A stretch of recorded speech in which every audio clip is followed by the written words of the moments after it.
Thank you very much, Rachna, for doing this. I think we are at the fag leg of the cohort, but ending the cohort on a high with such a seasoned speaker as you, this is always a pleasure. I Pleasure think is all mine. no, no, this is because the way I got to know you, and I guess everybody in the call should be aware of that is.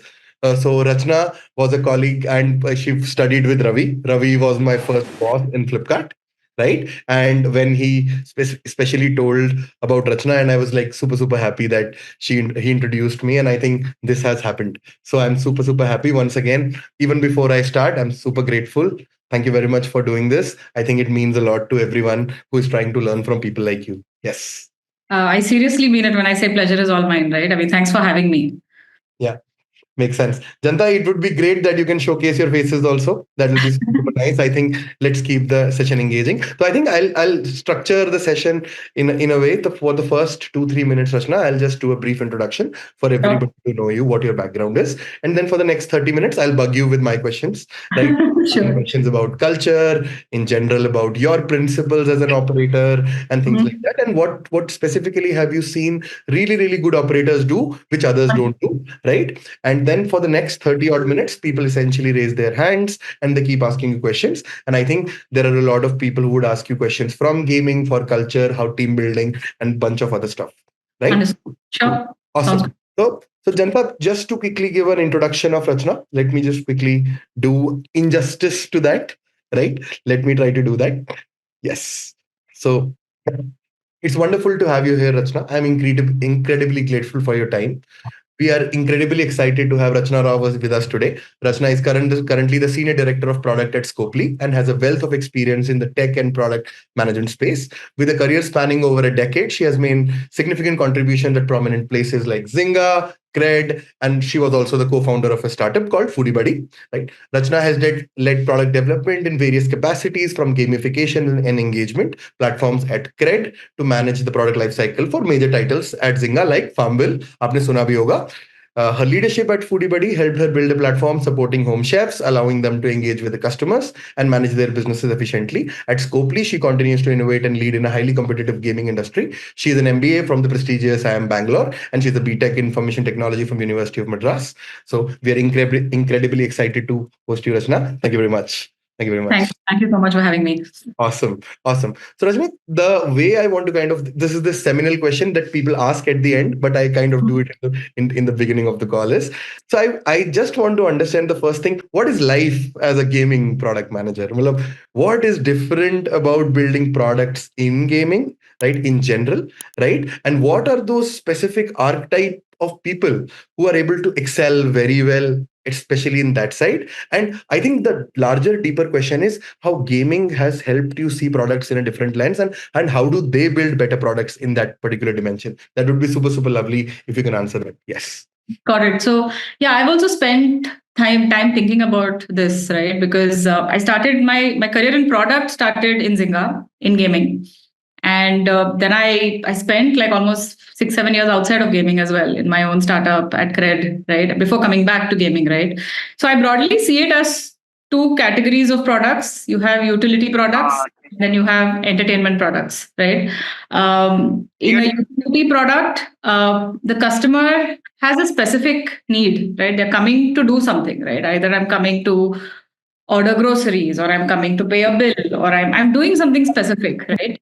Yes. And you have to pay a lot of attention to how do you get that done in like the shortest amount of time without wasting the customer's time while providing a really good experience, right?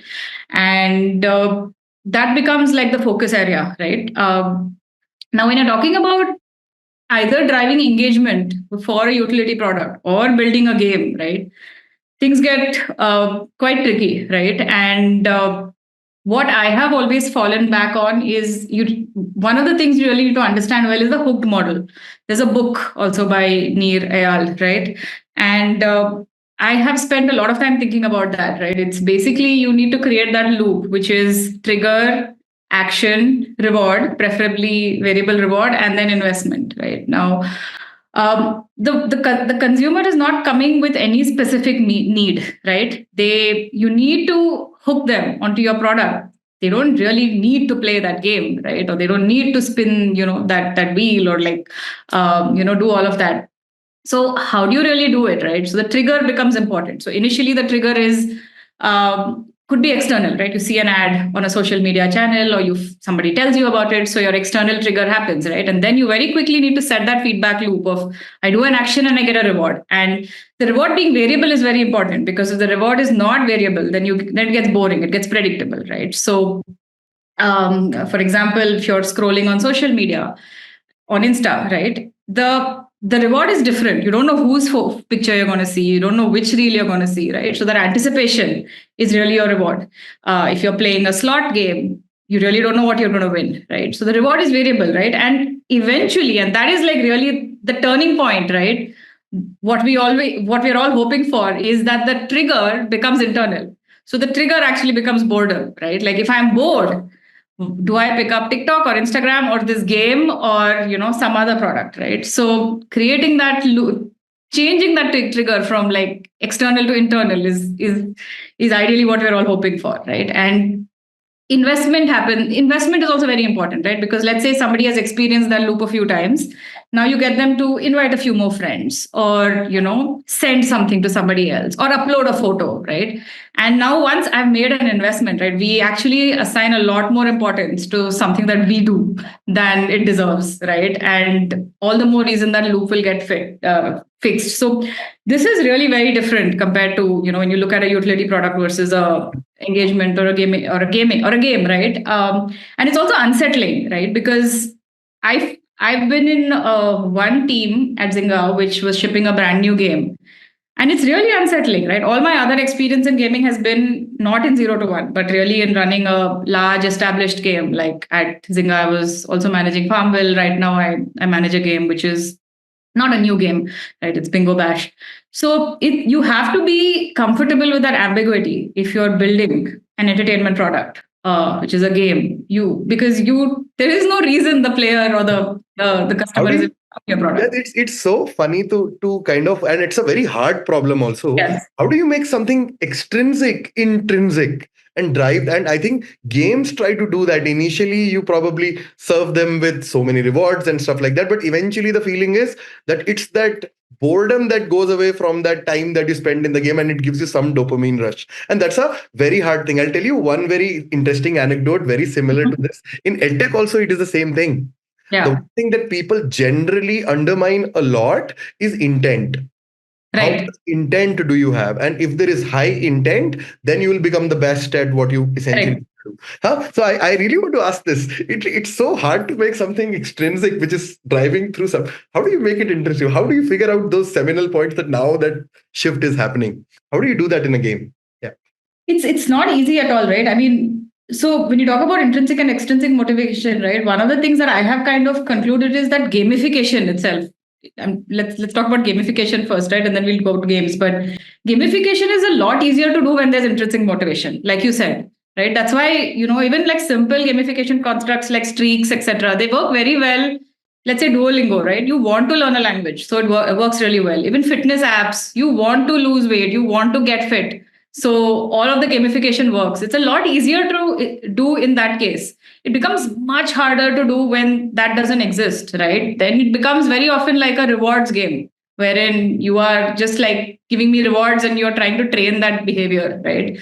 Now in a game, again, I think you really need to have you need to be very comfortable working with creative designers, right? And math will not tell you everything, right? Whereas if you're like, you can't just look at funnels and all of that and get an answer, right? So I think few things are very helpful, right? Really know your audience. Who are you building for, right? Because if are you building for a younger audience, are you building for an older audience, are you building for a female audience, male audience, it's very different. So you really need to know your audience, and at least if you're creating something for the first time, it's better to build something really great for a small set of people, Yeah. right? And see it work, then build something kind of average for like everyone. Yeah. Another thing is, I think one of the things that I find to be very useful is like, what is your North Star metric, right? And what is just having that conversation sometimes helps, uh, helps make decision making faster, right? So I'll give you an example. Firstly, what is a North Star metric? A North Star metric, usually if it goes up, revenue, it's a leading indicator to revenue, right? And it is what you want your consumer to do in your product, right? And sometimes it's easy to lose your way. So let's say, for example, you have a farming game, right? And yeah, it's going well, people are using it, etc. Right now, there is revenue weakness that you're facing, and a PM comes up with an idea to put a slots mini game to engage players or whatever, right? And sync out the virtual currency, because in any virtual game, you need to sync out currency, only then people will buy more currency. And sometimes those wallets get bloated. So you need quick ways in like syncing that out, right? Now, you might see a great spike in revenue when you put out that slots game, right? But is that good for the long term? And when you know what your North Star metric is, it helps kind of, simplify this, right? Because what you'll realize is, let's say, for example, if you have the debate, you will know that your North Star metric is not revenue. That is the end goal for everyone, right? But the North Star metric for the product, let's say for a farming game, should be number of plants, crops planted. Yeah. You'll realize that on days when you do your slots mini game, your crops planted drops. And while that's a good thing in the short term, over a period of time, you don't want to mess with your North Star metric, right? So I think this is what product brings to the table. If you're really building an entertainment product like a game or something like that, but you really have to be open to hearing your audience, understanding what they want, and then defining guardrails, right? How do I measure success? So I think some of these things are important. Makes sense.